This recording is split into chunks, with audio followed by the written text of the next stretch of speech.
Er ist auch mit 99 eine aktive Kölsche Jung. Als Krätzchensänger, also mundartliche Lieder, Komponist und Texter.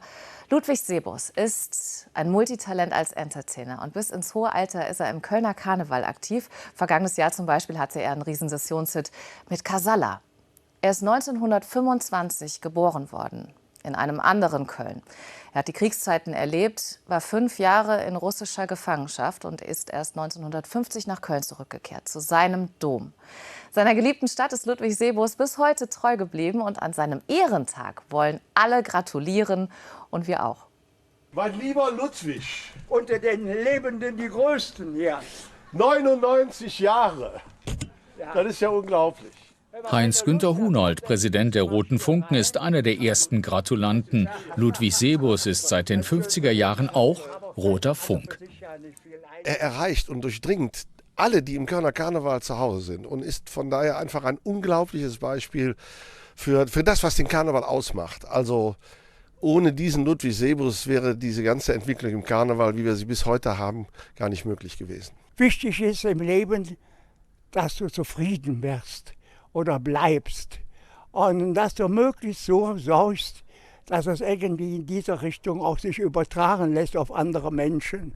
Und das war immer mein Lebensziel, etwas Freude von Freude weiterzugeben.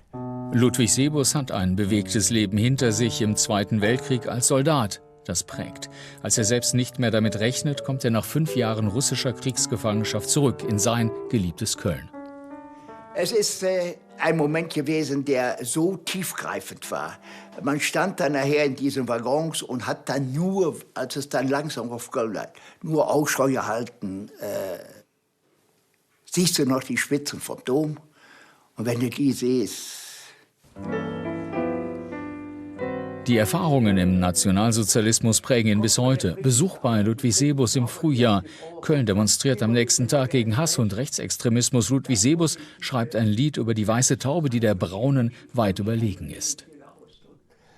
Die weiße Dove wird immer höher fliegen.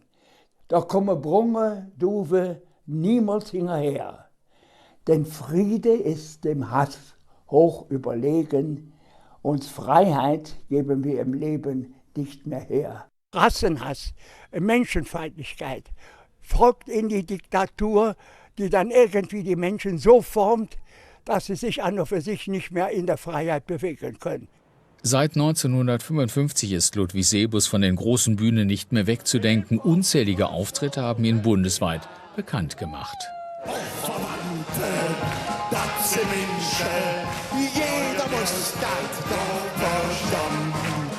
Ja, man freut sich, wenn sie kommen, und es glücklich, wenn sie... Der Künstler Dirk Schmidt hat Ludwig Sebus zu seinem Geburtstag porträtiert, wie viele andere prominente Kölnerinnen und Kölner zuvor auch schon. Und so habe ich den Ludwig im Frühjahr auch gefragt, sag mal, kann ich dich auch malen? Und er sagte für mich, muss ich aber beeile. Und da habe ich gesagt, ja gut. Und zum Geburtstag habe ich gesagt, wird es fertig sein. Während wir drehen, klingelt ununterbrochen das Telefon. Bianca und Inge, die Ludwig Sebus betreuen, notieren jeden einzelnen Gratulanten. Schon am Vormittag sind es viele Dutzend. Und auch wir sagen herzlichen Glückwunsch, Ludwig Sebus.